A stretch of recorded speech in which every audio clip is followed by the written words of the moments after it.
Olá, um excelente dia para você que acordou bem cedinho para acompanhar o Manhã no Ar. Hoje é terça-feira, 31 de outubro de 2017 e você confere o que é destaque nesta edição.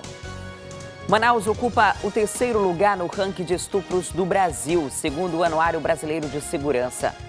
Polícia apreende 1 tonelada de drogas no município de Iranduba. 2 homens são presos. Rajadas de ventos de 60 km por hora e até chuva de granizo foram registrados aqui em Manaus durante o temporal. Aqui no Novo Reino foi um desses locais e olha só que impressionante. As telhas ficaram completamente destruídas e foram arremessadas aí com a força do vento aqui para a rua. No quadro Lição de Casa, a importância dos cursos de música no currículo escolar. Para a gente poder fazer um bom trabalho em grupo, é necessário ter disciplina, concentração, dedicação ao instrumento e tudo isso ajuda também eles na escola. E a gente mostra também como foi a primeira partida entre Iranduba e São Raimundo pela semifinal do Barezão Feminino.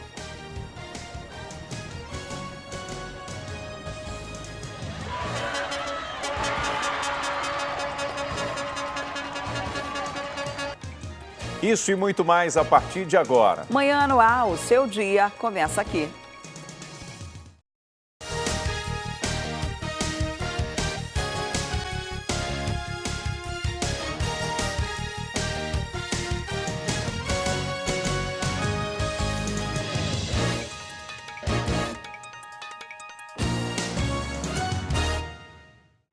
São 6h02, nós estamos ao vivo e você pode participar do Manhã no Ar com a gente. Manda para cá suas sugestões de reportagens, denúncias e flagrantes. É só enviar uma mensagem de áudio ou de vídeo para o nosso WhatsApp, 9225-8767. Entra também na nossa página no Facebook e interage com a gente por lá. Nós também estamos ao vivo pelo aplicativo A Crítica Play. E a gente começa a edição de hoje mostrando que os elevados números de homicídios continuam chamando a atenção. Uma praia no bairro da Compensa foi usada por criminosos para abandonar 2 corpos. Uma das vítimas foi encontrada pelo próprio pai. O repórter Danilo Alves conta esses casos pra gente. Seu Frank é pai de Maicon Vasconcelos da Silva, de 24 anos. Ele foi avisado que o filho teria sido levado da casa onde mora e assassinado nessa praia, no bairro Compensa, na Zona Oeste. O pai resolveu procurar o filho, ainda pela madrugada. O corpo de Maicon estava dentro do rio. Faltava 15 para as 12, né? Quando foram me avisar, entendeu? Eu vim aqui para procurar, mas só que eu não achei. Jogaram dentro d'água, né? Aí quando foi 7, 8 horas da manhã, eu vim cair na água para procurar e achei. Achando, eu botei ali. A polícia foi acionada. Os peritos informaram que Maicon foi atingido com vários tiros pelo corpo. Algumas cápsulas deflagradas foram encontradas na areia. A lei do silêncio impediu que moradores e trabalhadores do local falassem sobre o caso. Mas, segundo a polícia, vários disparos foram ouvidos durante a madrugada. Um outro corpo foi encontrado aqui na área da rua Cristo Rei, no bairro da Compensa. Célio da Cruz Bezerra, de 34 anos, vendedor de salgados, foi visto pela última vez por volta de meio-dia de domingo. De acordo com informações da própria família, ele saiu sem dizer para onde. Por volta das 7 horas, o patrão dele, a pessoa que fornecia os produtos para vender, informou à família que ele foi encontrado nessa área. O corpo foi encontrado boiando aqui próximo a essas embarcações. De acordo com a polícia, ele está com um ferimento no pescoço, mas ainda não dá para afirmar se a causa da morte foi afogamento ou então algum tipo de ferimento causado por arma de fogo ou arma branca. Agora, os 2 casos devem ser investigados e todos registrados pela Polícia Civil. E na Zona Sul, um corpo dentro de um saco foi jogado em uma das ruas do bairro Petrópolis. O local da desova fica a poucos metros do Comando Geral da PM. A repórter Thea Morel tem as informações. Nós estamos no bairro Petrópolis, atrás da creche da Polícia Militar. Aqui também na área fica o batalhão do Comando Geral da PM do Amazonas. Essa é a rua José Florencio. Por volta de 4h40 da tarde, a polícia foi chamada porque os moradores se assustaram com um fato muito inusitado. Em um carro que passava por aqui, existia um homem que estava amarrado e o corpo dele foi jogado dentro de um saco, aqui mesmo, no meio da rua, um pouco mais ali embaixo. Aqui a gente tem o saco que foi encontrado e onde estava o corpo da vítima. A equipe da 3ª Companhia Interativa Comunitária foi chamada pelos moradores aqui do bairro Petrópolis. Eles abriram o saco, verificaram que o homem estava morto, né? Depois, aqui para a área, foi chamada também a equipe da Polícia Civil, do Departamento de Polícia Técnico-Científica, para fazer a primeira avaliação desse corpo, né? Além de constatar que a vítima havia sido amarrada, eles também perceberam que a provável causa da morte desse homem, já que ele apresentava marcas no pescoço, foi um fio de corda. Os assassinos dele utilizaram uma espécie de fio para matá-lo. Depois colocaram o corpo dentro do saco e jogaram aqui na rua José Florencio. Daqui, ainda na tarde do domingo, o corpo dessa vítima, não identificado, né, foi levado para o Instituto Médico Legal e aguarda que alguém da família realmente consiga ir até lá e consiga dizer para a polícia quem era esse homem que foi morto, cujo corpo foi jogado aqui no bairro Petrópolis. Quem vai investigar esse caso também é a Delegacia Especializada em Homicídios e Sequestros. Essa não é a primeira vez que isso acontece. Aqui, nessa mesma rua, outros corpos já foram jogados, inclusive nessa mesma área, próximo a esse terreno baldio que a gente vê aqui. A polícia pode trabalhar com a hipótese mais provável, a mesma hipótese de outros crimes que acontecem aqui em Manaus, a de que essa morte possa ter sido motivada por um acerto de contas do tráfico de drogas. E ontem a delegada de proteção à criança e ao adolescente falou sobre o abuso sexual praticado por um idoso contra a neta, aquela menina de 7 anos. E ela dá um alerta, viu, Adriane Diniz? Armazenar e enviar conteúdo pornográfico envolvendo menores é crime. O avô tem 64 anos e a garotinha tem apenas 7 anos.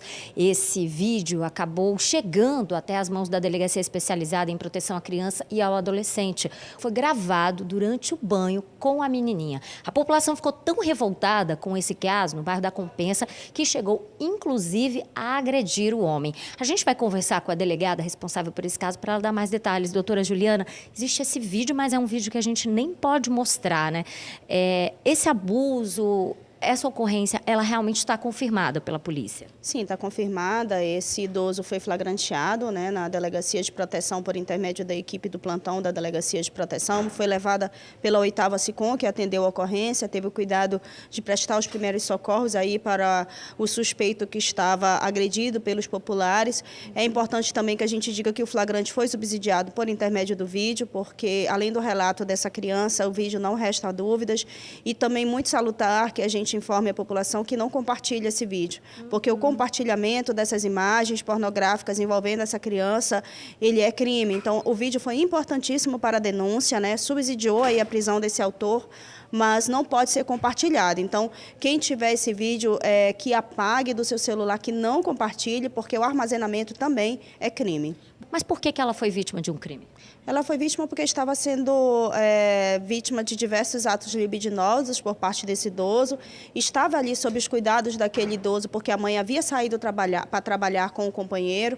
Então, ela ficou ali sozinha. Então, ela estava dentro do banho com o avô, mas estava sendo vítima até mesmo em razão de que o vídeo, as imagens daquele vídeo confirmam aí o cunho pornográfico. Os detalhes são bem impactantes, mas é importante que a gente diga que a gente só se dá conta dessa repugnância quando a gente vê uma situação desse tipo que foi registrada. E ela, como criança, não se reconhecia como vítima? Ela parecia estar muito familiarizada com a situação no vídeo, mas porque a vítima do abuso é justo aquela que não reage, uma criança de 7 anos que imagina que aquilo ali é normal, ou até mesmo está sob uma situação de refém emocional. Ela fica ali sob aquele manto da emoção. Eu gosto do meu avô, eu amo meu avô, não posso contar para minha mãe, vou desestruturar minha família. Então, tudo aí leva ao silêncio dessa vítima. O que vai acontecer com esse avô, delegada? Ele já foi encaminhado à audiência de custódia, né? Foi flagranteado e está à disposição da Justiça. Olha, esse é um negócio muito triste, né? Muito lamentável. E um senhor de 64 anos de idade, como é que Um homem tem coragem de fazer um negócio desse, o avô da criança e a pessoa de quem a menina esperava a proteção, né, de quem esperava a proteção, é exatamente o algoz da pessoa que pratica esse crime, né, que agride essa criança. Lamentável. A gente tem informação da área policial ao vivo agora com o Danilo Alves. A gente vai conversar com ele, que traz informações pra gente. Oi, Danilo, bom dia.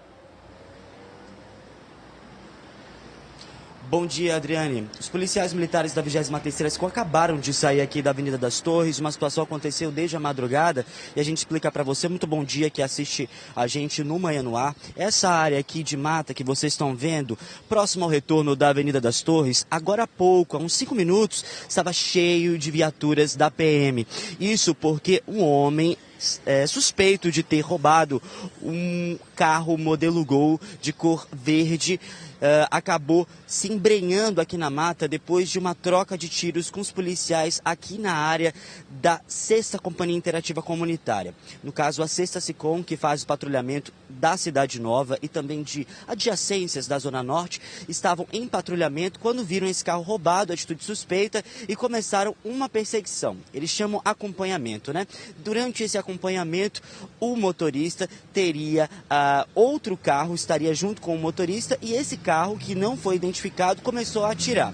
E durante essa troca de tiros aí, um dos motoristas acabou abandonando o carro que estava bem aqui, é um carro verde, e veio por aqui, por essa mata, de acordo com os policiais, para se esconder.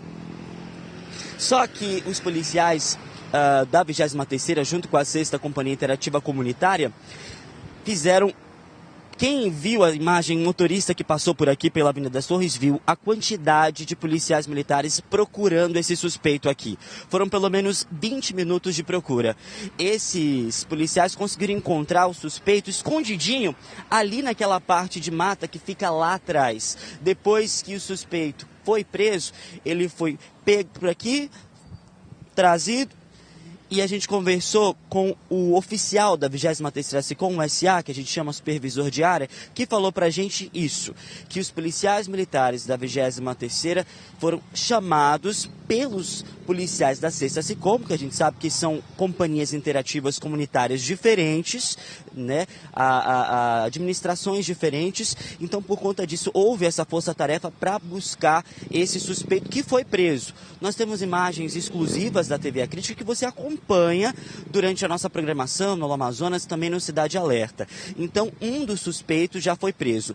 Os policiais agora estão no encalço do outro suspeito com esse carro aí, que a gente ainda não tem nenhuma informação e também identificação. Acredito que os policiais militares devem estar agora procurando. O suspeito foi levado para o 6º Distrito Integrado de Polícia, onde deve responder por roubo. Aqui no Matagal, Adriane e Wilson, também foi encontrado alguns objetos que, de acordo com a polícia, podem ser roubados e também uma faca que estava com o suspeito, o que acaba derrubando a questão da troca de tiros feita por ele, porque os policiais, eram pelo menos uns 10, 15 policiais procurando aqui armas, outros objetos, e acabaram encontrando a faca. A gente também sabe que pode ser que tenha alguma arma de fogo por aqui escondida. Os policiais também podem ter visto ali um ponto cego que não encontraram, mas a procura foi intensa, a gente viu isso, e os policiais foram até o 23º, na verdade o 6º DIP, que é a delegacia de plantão, para apresentar toda essa ocorrência. E eu repito,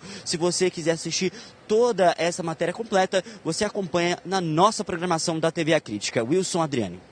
Tá certo, Danilo, muito obrigada pelas informações. Isso mostra que a presença da polícia na rua acaba inibindo esse tipo de crime que é muito recorrente na cidade. Inclusive, daqui a pouco a gente vai falar do Anuário de Segurança e mostra a incidência desse tipo de crime, entre outros, aqui na nossa capital.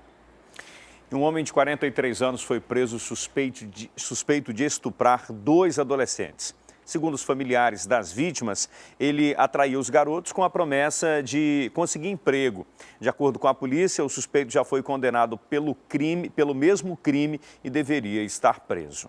O caso aconteceu aqui na zona centro-oeste da cidade, onde o aliciador de menores se escondia da polícia. Esse homem que vocês estão vendo na imagem é o Rivanildo Rodrigues de Oliveira. Ele tem 43 anos e estava usando o nome de Tiago para tentar se esconder da polícia.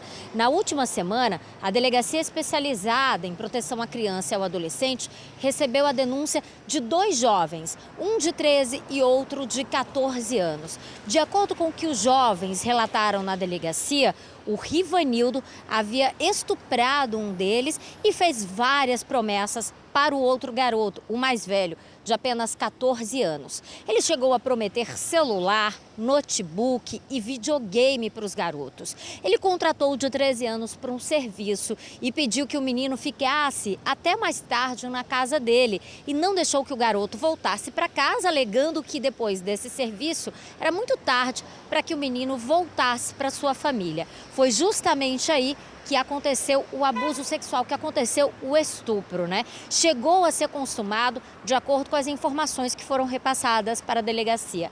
Não satisfeito, ele também fez o mesmo tipo de proposta para o irmão do garoto, o mais velho, que tinha 14 anos. Mas nesse caso, o estupro não chegou a ser consumado. Para a família, Rivanildo dizia que ia arrumar um emprego para os 2 garotos como jovens aprendizes. Isso não aconteceu. A família acabou levando essa denúncia para a polícia e na delegacia descobriu que o Rivanildo já tinha respondido por esse mesmo crime e chegou a receber uma condenação na justiça de 14 anos de prisão. Sim, ele teria cometido contra uma adolescente de 13 anos no ano de 2009.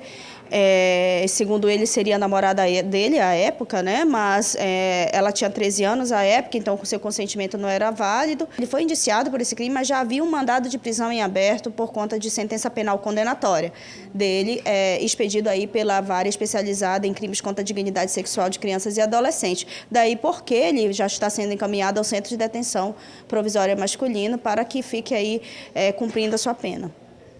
Olha só, o Anuário de Violência, que divulga os dados dos crimes que acontecem no país, aponta que Manaus ocupa o 3º lugar no ranking de estupros do país. E esses dados foram coletados em 2016, fazendo um comparativo com o ano de 2015. Portanto, não considera os casos que a gente acabou de noticiar. E também não considera os casos de violência com crianças e adolescentes do ano passado também. Esse dado é só em relação às mulheres adultas. E aí dá uma taxa de 37,4 estupros para cada 100 mil pessoas. Esse é o dado do Anuário Brasileiro de Segurança Pública, que deixa Manaus, o Amazonas, numa condição muito difícil. Agora, eu acredito isso, que a gente, se considerar os casos de crianças e adolescentes que a gente noticia diariamente, é bem provável que a gente ultrapasse esse 3º lugar no ranking. O anuário foi divulgado ontem, segunda-feira, e Adriane Diniz, é bem possível, quer dizer, eu tenho certeza disso, que esse número é bem maior, porque ainda há uma resistência muito grande por parte das mulheres, e isso é natural, em fazer a denúncia à polícia, em registrar. Até porque há o constrangimento, né? Na maioria das vezes, em boa parte, esse crime é praticado por pessoas próximas, né? Por um companheiro, por um padrasto, por um parente, né? Então há todo aquele laço sentimental, há dependência econômica em alguns casos, e é um negócio muito preocupante nessa história da violência. E a gente teve um aumento considerável aqui no estado do Amazonas com relação a esses crimes. O anuário traz não só a questão do estupro, mas também traz traz também outros crimes, como roubos, furtos, homicídios principalmente. Em relação ao estupro, o aumento foi de 9%. Se comparado 2015 com 2016, foram 77 estupros de mulheres adultas a mais. Esse número registrado é de quase 800 casos, né, aqui no Amazonas no ano passado. E ele deve ser bem abaixo, porque além de toda essa questão de dependência, tem a questão da vergonha em si. E de a mulher que acaba sendo vítima desse crime ainda ser culpada, porque estava no no lugar errado, na hora errada, porque foi para uma festa, estava num barzinho e de repente acabou sofrendo essa violência. Então a mulher às vezes se constrange em fazer esse tipo de denúncia. Então, infelizmente, esses dados são bem maiores do que os registrados. E tem os índices também de homicídios, né, que foram registrados quase... no Amazonas, a gente ocupa a 17ª posição em relação ao restante do país, que mostra que foram 1.177 pessoas assassinadas. E segundo a Secretaria de Segurança Pública, 70% desses casos têm relação com o tráfico de drogas. Os dados completos estão no portal acritica.com. E a polícia apreendeu um homem e apreendeu um adolescente por furto. Os dois fazem parte de um bando que está se especializando em acompanhar lojas na zona centro-sul de Manaus. Na Avenida de João Batista, eles invadiram o mesmo estabelecimento 2 vezes na mesma semana. Sexta-feira, dia 20 de outubro, 4h08 da madrugada. O ladrão empurra a porta da loja de roupa feminina, mas não consegue arrombar. Ele tenta de novo. Com um chute, quebra a fechadura e invade o local. Segundo a polícia, esse criminoso é conhecido como cavanhaque. Ele vai direto onde fica o caixa e é acompanhado por um comparsa. 1 minuto depois, outros 3 criminosos chegam no local. Cada ladrão enche uma sacola com roupa íntima. Algumas prateleiras ficaram vazias. O furto demorou cerca de 2 minutos. Os criminosos conseguiram levar daqui cerca de R$12 mil em mercadoria. 7 dias depois, o grupo decidiu voltar ao local. Dessa vez, um dos ladrões usou uma pedra para quebrar a porta de vidro. Em alguns segundos, toda a quadrilha já estava novamente dentro da loja fazendo o furto. O arrombamento fez disparar o alarme. Por meio do sistema de vigilância, o proprietário viu os criminosos dentro da loja e chamou a polícia. 2 deles foram presos aqui na Avenida de João Batista quando tentavam fugir.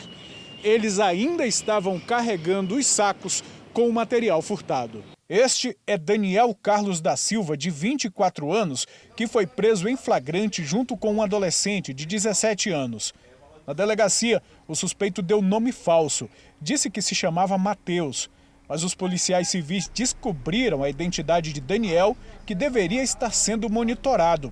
Ele foi ouvido e encaminhado para a audiência de custódia. É um rapaz que vive na rua, ele juntamente com o menor e os outros 3, vive na rua, não tem residência própria, ele já tinha passagem pela polícia, estava usando uma tornozeleira, mas a retirou, né, sem conhecimento da justiça.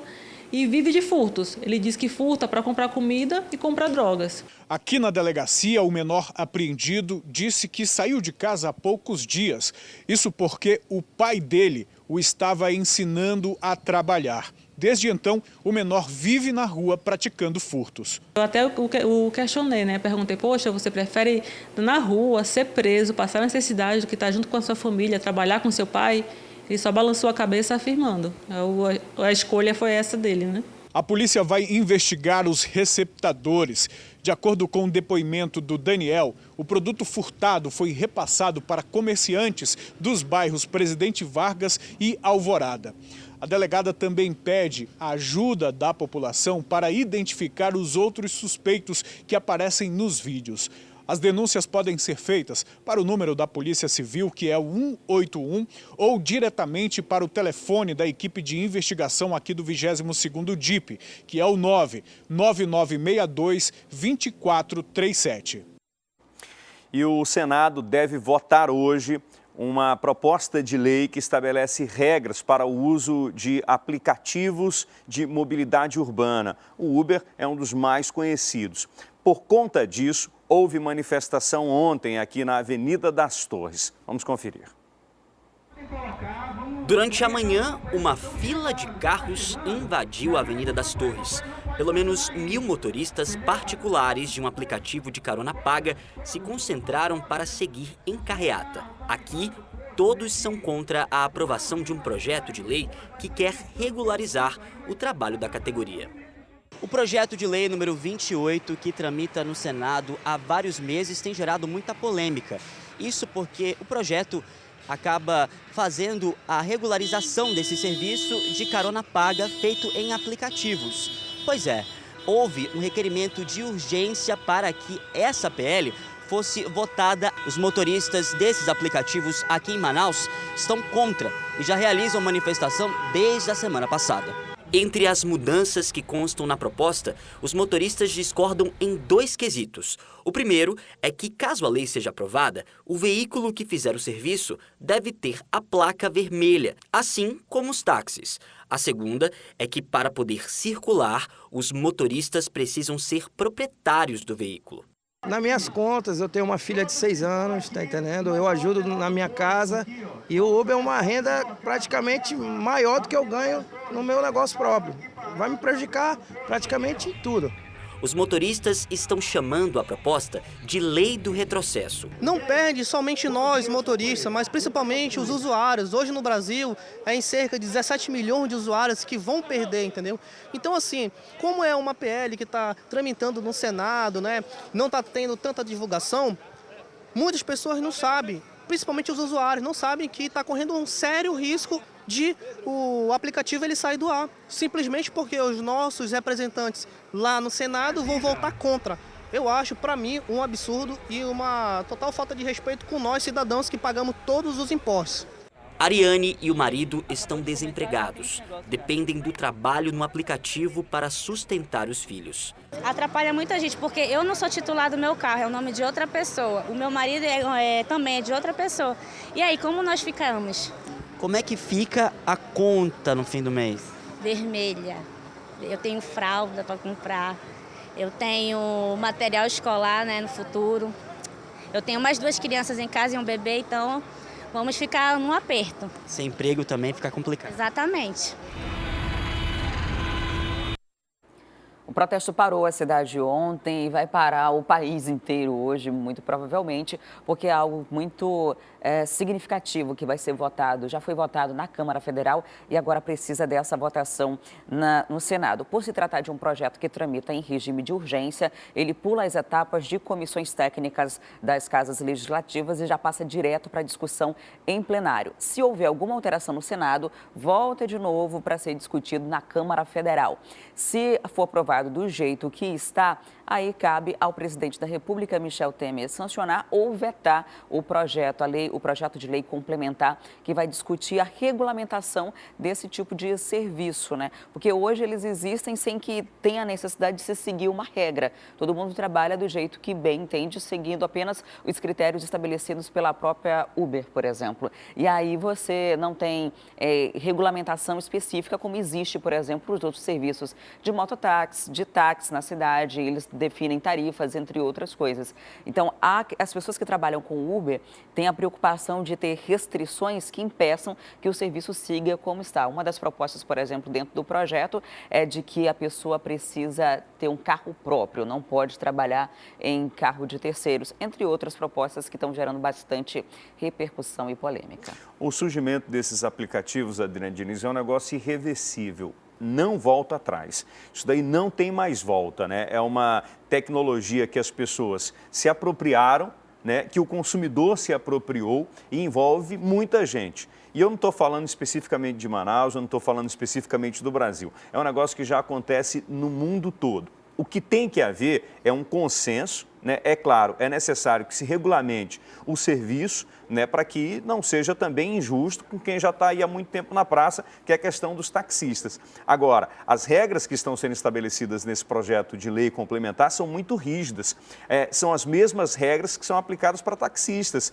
Entrega para a prefeitura a concessão do serviço. Então, é a prefeitura que vai fazer através de licitação e ela vai decidir para quem é que vai dar essas placas. Ou seja, há uma interferência muito grande do Estado na atividade econômica, né? O que se prega hoje no mundo é que o Estado possa ter participação mínima nesse processo, né? Então, há de haver um acordo. É claro que é necessário uma regulamentação. Não é justo que os aplicativos continuem funcionando sem dar nenhum tipo de retorno financeiro para a União, para o Estado e também para a Prefeitura.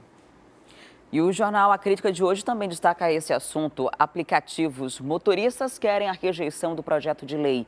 Uberistas de todo o Brasil estão mobilizados desde ontem para pedir a rejeição do projeto, que será votado hoje no Senado e inviabiliza a atividade deles. Essas e outras reportagens completas podem ser conferidas no seu celular ou tablet. É só baixar gratuitamente o aplicativo A Crítica Digital. Cadastrando-se, você ganha 1 mês de assinatura grátis. O aplicativo já está disponível para os sistemas Android e iOS.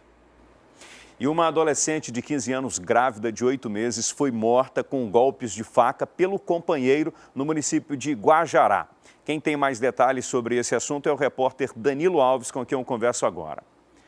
Oi, Danilo, já se sabe qual é a motivação desse crime? Wilson, já se sabe sim. Um adolescente foi apreendido pela polícia militar lá de Guajará e confessou. Ele disse que teria matado o adolescente porque ele teria se recusado a aceitar a paternidade imposta por ela. A gente explica essa história para você. Por volta de 1h20 de domingo, o adolescente de 16 anos invadiu a casa da adolescente. De acordo com ele, ele invadiu a casa pela janela do banheiro. Depois que ele entrou na residência, a adolescente acordou. Os dois já tinham brigado porque dias atrás eles discutiram devido a essa questão da paternidade. Ela estava grávida de 8 meses. Durante essa discussão, nos dias passados, ela falou que queria que ele reconhecesse a paternidade da criança. Ele disse que tinha usado preservativo e que não era pai. Ela disse que ia persuadir os familiares do adolescente para que ele reconhecesse a paternidade. Depois dessa discussão, durante a madrugada de domingo, ela, de acordo com ele, acabou jogando um facão de encontro com o suspeito. E reagindo a tudo isso, ele acabou pegando uma outra faca que ele já tinha no bolso e acabou esfaqueando a adolescente no pescoço.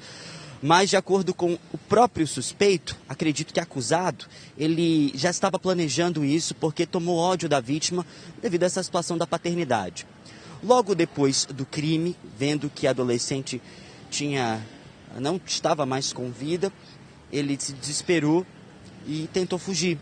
Mas os familiares da adolescente acabaram sabendo disso e chamaram a PM e ele foi apreendido na casa dele. Ele foi levado para a delegacia, prestou depoimento, mas como é menor de idade, deve ir para o centro socioeducativo do município de Guajará. Guajará, para quem não sabe, fica a mais ou menos uns 1.470 quilômetros. Acredito que a sudoeste aqui da nossa capital é um local que fica mais embaixo ali, já próximo do Acre, de Roraima, e acredito também do Acre, e acredito que o suspeito ele também vai prestar depoimento aqui em Manaus, porque a delegacia especializada em homicídios e sequestros enviou uma equipe, de acordo com o delegado Juan Valério, para poder apurar esse caso e também conversar com o suspeito. Agora, imagina, né? O desespero de um pai, o desespero de um adolescente fazer isso, dizendo que tinha planejado matar uma adolescente, a namorada, porque não queria reconhecer a paternidade. E também as fotos de todo esse crime divulgadas pela polícia na tarde de ontem foram horríveis. Fotos muito fortes e acredito também que seja um assunto, uma notícia bastante triste para a própria família dessa adolescente. Volto com vocês, Wilson Adriano.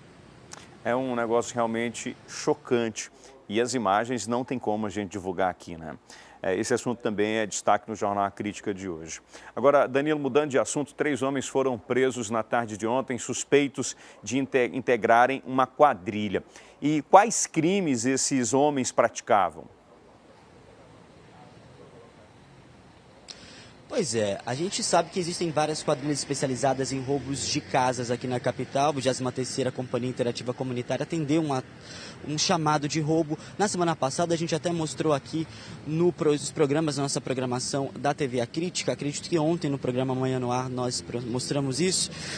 de que esse suspeito desses 3 suspeitos teriam invadido a casa de um casal lá no Parque 10. Depois de uma investigação da Polícia Civil, de imagens de câmeras de segurança, eles conseguiram encontrar os suspeitos que estavam na zona norte da cidade e agora foram levados para o 23º DIP. Estão presos lá. Haverá uma apresentação às 10h30 da manhã para explicar melhor como é que eles agiam, já que eles agiam com carros roubados. Todos os 3 suspeitos devem responder pelos crimes de roubo, posse ilegal de arma, já que foi encontrado arma com eles, e também, lógico, né, toda essa questão de crimes contra a vida, crimes contra a segurança, já que vários crimes de roubos a residências foram registrados lá na localidade do Parque 10 e que os suspeitos são os presos na noite de ontem. Então, todas as informações devem ser apresentadas à imprensa durante a coletiva que acontece às 10h30 nesta terça-feira. Wilson.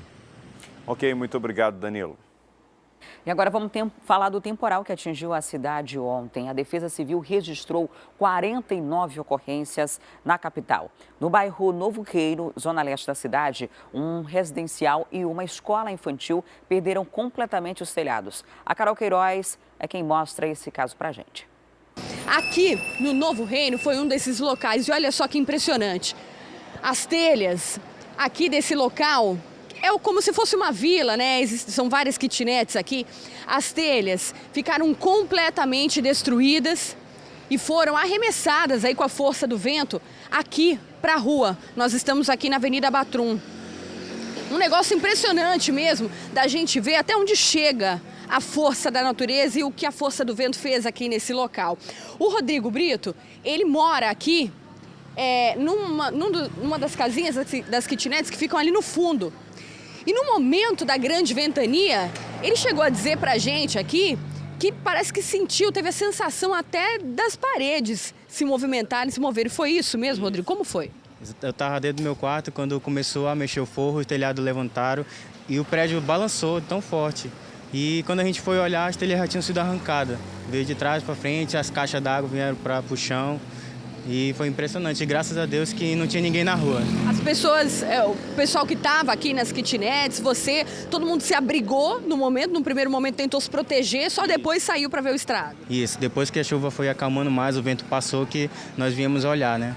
Para ver o estrago que já tinha acontecido. Inundou os quartos, tudo. Como a chuva foi tão forte, da rua entrou pela garagem, entrou dentro dos apartamentos e também por fora. Olha, a gente vê a força, barras de ferro aqui do lado, ó, que foram entortadas aí com a força do vento. Essas telhas que estão aqui é o que o pessoal já começou a se movimentar. E isso aqui é o que eles já conseguiram tirar aqui do local. A tragédia só não foi maior porque no momento em que isso aqui aconteceu, não estava passando carros aqui na rua e nem pedestres. Então, todas essas telhas aqui caíram, mas não atingiram ninguém. Agora não foi só isso, porque aqui do lado dessa vila, tem essa escolinha, uma escolinha infantil que fica aqui. E olha só, aqui as telhas, o telhado também voou. Olha só, a gente consegue mostrar aqui dentro a destruição nessa escolinha, que graças a Deus só funciona pela parte da tarde. Mas olha só, a gente vê aqui, ó, o que poderia ter acontecido se houvesse crianças aqui no local. Ó, a gente tenta andar aqui com cuidado e olha só, telhas, aqui, né, a madeira toda, olha só. Tudo foi destruído. Ali em cima não restou nada, nada do telhado ali. E aqui a completa destruição. Olha aqui, a gente vê dentro da piscininha aqui, muita telha caída, muitas árvores e telhas que caíram aqui, acabaram atingindo toda a fiação aqui da rua. E até que tudo seja limpo, que tudo seja organizado e restabelecido, esse bairro vai ficar sem energia. E no bairro São José, uma academia também teve o telhado arrancado. A Carol Queiroz também esteve por lá e mostra essa situação pra gente. Olha, nós estamos aqui no bairro São José 2, na rua 21, nesta academia, onde por volta de 9h30 da manhã, durante a forte chuva, o vento acabou destruindo uma parte do telhado. É impressionante ver como as telhas simplesmente foram completamente dobradas, amassadas aqui tudo pela força do vento. A gente vê aqui, ó, as telhas aqui em cima, né? Todas praticamente dobradas, sem o telhado aqui, né? Tudo destruído, muita água. A Rosa é a proprietária aqui da academia e estava justamente aqui neste local quando tudo começou a acontecer. Na parte de baixo, são 2 andares, na parte de baixo aqui da academia, outros alunos faziam as atividades físicas e a Rosa estava aqui com mais uma aluna, não é isso? Rosa, foi um momento de muito medo que vocês passaram aqui, quando de repente você viu aqui os vidros tremendo, o barulho muito forte, é isso? É verdade, eu subi para fechar justamente as portas, né? E o vento bateu muito forte. E quando eu fechei, que eu ouvi o barulho e imediatamente eu já corri, porque o forro ele começou já a cair. E em seguida as telhas a dobrar e muita água. E a outra aluna que estava fazendo atividade ali, nós corremos muito rápido. Enquanto isso a água tomou conta, destruindo todo e os alunos que estavam fazendo atividade lá embaixo, no final, findaram ajudando a gente aqui a parar de fazer atividade, que infelizmente teve que parar, né? Olha, e por falar em força do vento, você precisa ver, impressionante o que aconteceu aqui bem próximo da academia, onde nós estávamos e praticamente no mesmo horário, por volta de 9h30 da manhã. O que fez o vento aqui nessa casa? Dá uma olhada. Nesta árvore aqui, a gente vê, ó, aqui todas as raízes e o vento, nesse momento da chuva, acabou levando, arrancando essa árvore aqui do chão e fazendo com que ela caísse em cima desta casa. A gente vê aqui, ó, como o muro ficou completamente destruído, né? A gente vê aqui, ó, comprometendo também o muro da lateral da casa. O Ricardo é o dono, mora aqui neste local. Tava aqui com 3 crianças. Tava só eu e as 3 filhas, né? Pequena. Eu tinha acabado de sair aqui para fora aqui, comecei a ver a ventania. Aí eu entrei. Quando eu entrei, eu vi só o barulho aqui da árvore caindo tudinho, a parede, eu peguei e corri lá. Quando eu corri, eu peguei minhas filhas, levei ela para outro quarto lá. Graças a Deus eu consegui sair com vida, tudinho, mas o prejuízo ficou aqui, ó. O prejuízo é grande, tá? Atingiu também lá a outra área lá do fundo, lá do terreno vizinho lá. Então, eu já liguei para a Defesa Civil, Corpo de Bombeiros, só faz chamar. E ninguém dá uma resposta. Então, eu preciso de ajuda aí, quem puder me ajudar aí a ver minha situação aqui, porque tá difícil, né?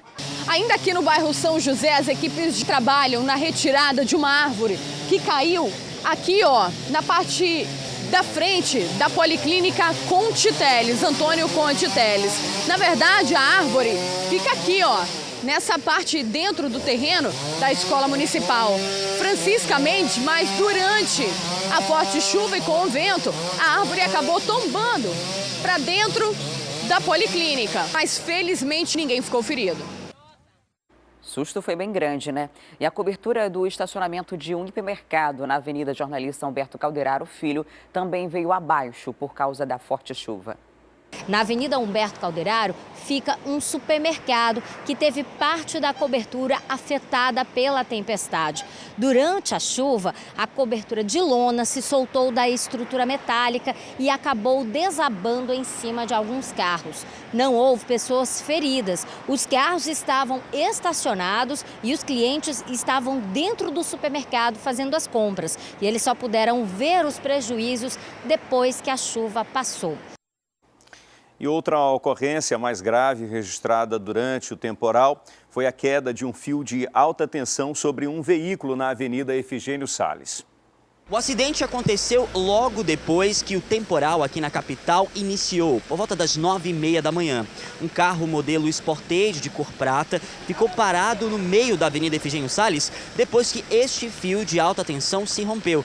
A gente mostra para você aqui o fio que acabou cedendo, acabou se rompendo depois dos fortes ventos que atingiram a cidade durante essa chuva. O motorista permaneceu dentro do veículo enquanto os agentes da Eletrobras realizaram o serviço de corte da energia, porque, claro, é um fio de alta tensão e muitas pessoas passam por aqui. um perigo, um risco para todos os motoristas e também pedestres. A gente sabe que aqui a Avenida Efigênio Salles é um dos pontos principais de tráfego. Por isso, o trânsito na Efigênio Salles ficou bastante complicado, tanto para quem vai para o centro e também para quem volta, porque ali do outro lado também tem alagação. Um ponto específico onde muita água acabou se acumulando e os motoristas precisaram reduzir a velocidade. Rajadas de ventos de 60 km por hora e até chuva de granizo foram registrados aqui em Manaus durante esse temporal. E atenção, segundo o CIPAM, fenômenos como esses poderão se repetir nos próximos dias. A Defesa Civil registrou 45 ocorrências durante a forte chuva. As maiores incidências foram tombamentos de árvores em bairros da Zona Leste e destelhamentos de casas na comunidade Grande Vitória e Armando Mendes. No bairro Coroado, moradores foram surpreendidos com a queda de granizo. Segundo o Sistema de Proteção da Amazônia, chuvas com essa intensidade poderão ser mais frequentes nos próximos dias aqui na região, devido a um fenômeno chamado Zona de Convergência, uma transição do tempo seco para o chuvoso. Caiu uma parte de chuva líquida, né? E uma outra parte granizo. Então isso acontece nessa época do ano onde a gente tem esses fatores disponíveis com maior intensidade. Então vai acontecer em outros locais, não necessariamente em Manaus, mas pode acontecer sobre Manaus num futuro próximo. Imagens do radar e do satélite meteorológico do CIPAM indicaram um volume de chuva acumulado de 21 milímetros com rajadas de ventos com média de 48 quilômetros por hora. Nós tivemos, inclusive, descargas elétricas, tivemos rajada de vento da hora de 60 e 64 km por hora, registrados ali na estação do IMET, lá na beira do rio foram, se não me engano, 48 km por hora, aqui no aeroporto Eduardo Gomes de 36, ou seja, nós tivemos rajadas de vento bastante significativas. E o serviço de iluminação pública em Manaus tem sido alvo de reclamação constante por parte da população. No bairro Compensa 2, na Zona Oeste, vários postes com lâmpadas queimadas causam insegurança e medo aos moradores.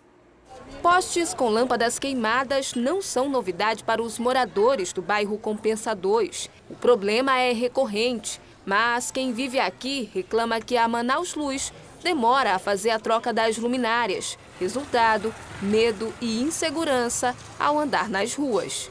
Geralmente, no começo do ano, tudo são trocados. As ruas estavam todas iluminadas, né? Mas, ultimamente, tem acontecido, os postes estão sem luminárias. Essa é a Rua do Porto, que faz esquina com a Rua Gil Vicente, aqui no bairro Compensa 2. E por aqui, o que ajuda a iluminar a rua são mesmo as luzes das casas. Só que com o avançar da noite, os moradores vão desligando essas lâmpadas. E a escuridão causa insegurança nos moradores. A gente pode ver aqui a maior parte dos postes com as lâmpadas queimadas e o pessoal demora para vir trocar, às vezes nem troca. Apesar de não terem o problema resolvido, a cobrança da taxa de iluminação pública vem na conta todo mês. Apesar da comunidade pagar a taxa de iluminação, que não é barato, paga a taxa de iluminação, mas não é servido pela companhia responsável. Em nota, o GPM Energia diz que já tomou ciência do problema mostrado na reportagem e que vai acionar a Manaus Luz para resolver o problema aí na rua Gil Valente, no bairro da Compensa 2. E não tem necessidade nenhuma de precisar aparecer na televisão para se tomar uma providência, porque isso é a taxa de iluminação pública que mantém. E a gente paga, não tem como você pagar só o serviço que você consumiu de energia. Está embutido ali o valor da taxa de iluminação pública quando a gente paga a nossa conta de energia. Então, esse dinheiro já é repassado automaticamente para a empresa terceirizada contratada pela prefeitura para fazer esse serviço, que é a Manaus Luz, que deve fazer esse serviço aí. E a partir do momento que é acionada, o prazo é de 48 horas para resolver o problema. O que não aconteceu na Compensa, a gente espera que pelo menos agora essa rua na Compensa 2 tenha a iluminação de volta. Vamos agora fazer a nossa interação com a Rádio FM O Dia 93.1, conversar com a Nayandra Amorim e também com o Cleiton Pascarelli. A gente vai falar sobre aquela situação que aconteceu no início do ano, lá no Complexo Penitenciário Anísio Jobim, onde mais de 60 pessoas, na verdade, foram executadas. Olá, Nayandra. Oi, Cleiton. Bom dia. Bom dia. Bom, prisões foram decretadas por conta daquele massacre no Compage, né? Quantas prisões? Bom, a Justiça determinou aí 205 prisões preventivas, sendo que 9 indiciados em regime de custódia nos presídios federais de segurança máxima, mais 159 que encontram-se no sistema prisional amazonense, em função aí de outros processos de mais 37 indiciados. Esses ainda continuam foragidos, fugiram do Compage durante as rebeliões e já estão aí foragidos, Wilson. Bom, esses que estão em presídio de segurança máxima, eu imagino que foram aqueles que foram transferidos assim que aconteceu aquela situação, né? Exatamente, são os líderes, né, da facção rival, a facção FDN, né? Que foi quem comandou esse massacre todo aí. Então, esses líderes foram levados para o presídio federal e o juízo determina exatamente isso, que eles sejam punidos ainda mais, né, que a pena, do porquê que eles estão presos, que a pena seja ainda mais agravada. E teve alguém que teve responsabilidade criminal também por ter facilitado, de repente, a entrada de armas, né? Porque eles estavam super preparados durante essa rebelião do finalzinho para o começo do ano. Eles estavam ali com armas de grosso calibre, além dos teçados, né? Das facas, facões, entre outras coisas. Alguém foi responsabilizado criminalmente por isso ou só mesmo as pessoas que participaram diretamente desse massacre? Nesse momento, basicamente os detentos, né, que participaram ativamente do massacre. Essa é a informação que se tem, enviada pelo Tribunal de Justiça do Estado do Amazonas. Agora, é um processo que ainda está tramitando, em segredo de justiça, inclusive, né? Por isso, os nomes desses detentos, 205 aí, não foram divulgados, porque tramita em segredo de justiça e o processo ainda tramita, né? Ainda está no âmbito judicial. A prisão preventiva foi decretada, mas a justiça ainda deve avaliar. E olha só, esse é um julgamento que vai demorar muito tempo. Isso deve demorar uns 20 anos para poder ser julgado. Porque aí trata-se de homicídio e aí todo mundo deve ir para o tribunal do júri, né? A gente sabe que o tribunal do júri funciona de forma muito lenta, até porque há uma demanda muito grande nesse sentido. Agora, tem uma outra coisa que precisa ser explicada. A ordem, e isso já está comprovado nas investigações, partiu do Zé Roberto. Né, que estava, na época, já no presídio de segurança máxima. Isso. Como é que ele deu essa ordem? Ele ligou de lá para cá? Não. Então, alguém intermediou, alguém trouxe esse recado. E essa pessoa também ainda precisa ser identificada, não sei se já foi identificada, é algo que a polícia ainda não revelou, né? A justiça ainda não revelou quem foi essa pessoa ou essas pessoas que facilitaram, estabeleceram essa comunicação entre o Zé Roberto lá no presídio de segurança máxima e os comandados aqui no complexo penitenciário Anísio Jobim. E o ponto que a Adriane toca é muito sensível também, né?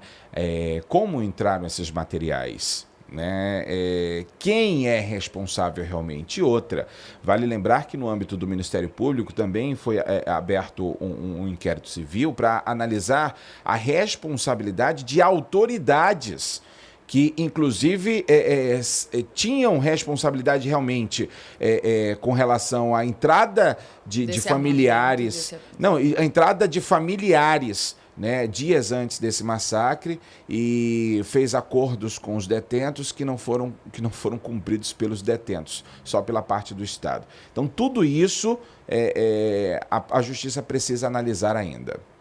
E a gente vai continuar acompanhando esse caso. Muito obrigada, Cleiton e Nayandra. Obrigada, ótimo dia para vocês, para os ouvintes da FM O Dia. Bom dia, tudo de bom para vocês. Até amanhã. E a Polícia Civil apreendeu aproximadamente 1 tonelada de drogas próximo a Manaus. Sobre esse assunto, eu volto a conversar com o Danilo Alves. Olá, Danilo, onde é que essa droga foi apreendida? Wilson, foi em uma praia no Rio Amazonas. A gente não sabe especificamente o local, isso porque os policiais civis queriam manter em sigilo essa operação, só que uma foto acabou vazando nas redes sociais dos policiais da Secretaria Executiva Adjunta de Operações, a CEAOP, e também a delegacia, o DENARC, o Departamento que é contra narcóticos, que realiza a investigação para poder apreender drogas. Além da DEFLU, que é a Delegacia Fluvial, enfim, uma força-tarefa, essa ação foi feita durante a investigação para poder apreender essa droga. Então, como essa foto acabou vazando, a droga chegando ali no porto de Manaus, acabou que a imprensa, ficou querendo saber qual era a situação. Nós apuramos, o portal A Crítica, desde ontem à tarde. Foi então que o delegado-geral Marolino Brito informou que se tratava da Operação Tarrafa. A Operação Tarrafa é uma ação conjunta de todas as secretarias, na verdade, de todas as delegacias, departamentos e também Polícia Civil e Militar, para poder fazer a questão ali do tráfico de drogas, fazer o trabalho contra o tráfico, digamos assim. Então, no caso dessa droga, essas mais de 1 tonelada de drogas foram apreendidas no rio e elas estavam enterradas. A gente vê o vídeo agora aqui no Manhã no Ar que você está assistindo. Os dois homens, eles estão ali desenterrando os entorpecentes. Esses entorpecentes estavam em sacos plásticos, sacos de material bastante forte, aqueles que guardam farinha. Eles estavam desenterrando e parece que o buraco era fundo, meu amigo, porque era muita droga. Então toda essa droga, esse entorpecente, foi levado até aqui para a capital e deve ser apresentado na manhã de hoje. Para quem não sabe, tarrafa é um material usado pelos pescadores para poder pegar peixe. Então, qual é a alusão disso? É justamente para fazer o trabalho mais extenso possível para a repressão do tráfico de drogas. Então, os policiais civis realizaram essa ação conjunta para poder fazer essa apreensão. Acredito que foi um trabalho de investigação feito durante o trabalho do DENARC nos rios. Isso porque, de acordo com o delegado titular Paulo Mavinier, no caso que é o diretor, a gente às vezes confunde delegado com diretor porque acabam sendo departamentos, delegacias. Então, o diretor do DENARC falou já para a imprensa, para várias pessoas, que eles estavam focando nos rios, porque como a gente sabe que está num período de transição, as rotas do tráfico acabam ficando mais escassas. Então, ali pela parte da Tríplice Fronteira, tanto também pelo Rio Amazonas, um pouquinho mais embaixo, perto de Parintins, todos esses locais, quando o rio está mais baixo, a polícia acaba se aproveitando para poder pegar esses bandidos que fazem a rota mais, que ficam ali fazendo a rota nos rios principais, nas rotas principais, de onde os barcos acabam fazendo ali a rota também convencional. E essa droga foi escondida pelos traficantes em uma praia. Então, ainda as informações são bastante escassas também. Então, tudo isso deve ser informado durante a coletiva de imprensa que deve acontecer hoje na Delegacia Geral. De onde veio a droga, quem eram os traficantes presos e também de onde veio todo esse material e qual vai ser, claro, a destinação dos suspeitos que foram apreendidos e, lógico, a droga. A gente sabe que a Polícia Civil, desde a nova administração da Secretaria de Segurança Pública, tem feito esse trabalho, essa ação em conjunta que o secretário chama de força-tarefa para fazer essa repressão. Acredito que já está surtindo efeito. Volto com vocês. Ok, muito obrigado, Danilo. E agora a gente vai saber como está o trânsito na cidade, com imagens feitas pelo nosso drone, operado pelo Alex Gomes. Nós estamos na saída da Avenida Max Teixeira, com acesso a Torquato Tapajós. Quem sai da Zona Norte para pegar Torquato já vai enfrentar dificuldade, porque a lentidão é grande de quem vem da Torquato no sentido centro da cidade. Junta o fluxo da Cidade Nova com o fluxo dos veículos que vêm lá da área do Tarumã, Santa Teuvena, Novo Israel. E quando junta aqui na Torquato, a lentidão é bastante grande. Logo ali na frente a gente já vai ter uma faixa exclusiva do transporte coletivo que deixa o trânsito ainda mais limitado para os motoristas e inclusive alguns acabam ultrapassando essa área de restrição para tentar seguir o fluxo com mais facilidade. Aqui é a saída do Conjunto Ileia e o trânsito vai fluindo com lentidão no sentido de quem vai para a Avenida Mário Piranga Monteiro, Djalma Batista, Constantino Neri, mas também flui como previsto para o horário e pela quantidade de veículos que costumam circular nessa região aí da cidade, né? Está fluindo normalmente, apesar da lentidão. Os motoristas que circulam por aí todos os dias já estão acostumados, tem que ter paciência para transitar na Torquato. E depois do intervalo, o TRE está preparando mais uma eleição fora de época aqui no Amazonas, dessa vez no município de Novo Aripuanã. E a gente também traz informações do trânsito e uma entrevista sobre o trabalho infantil. É um instante só, não saia daí.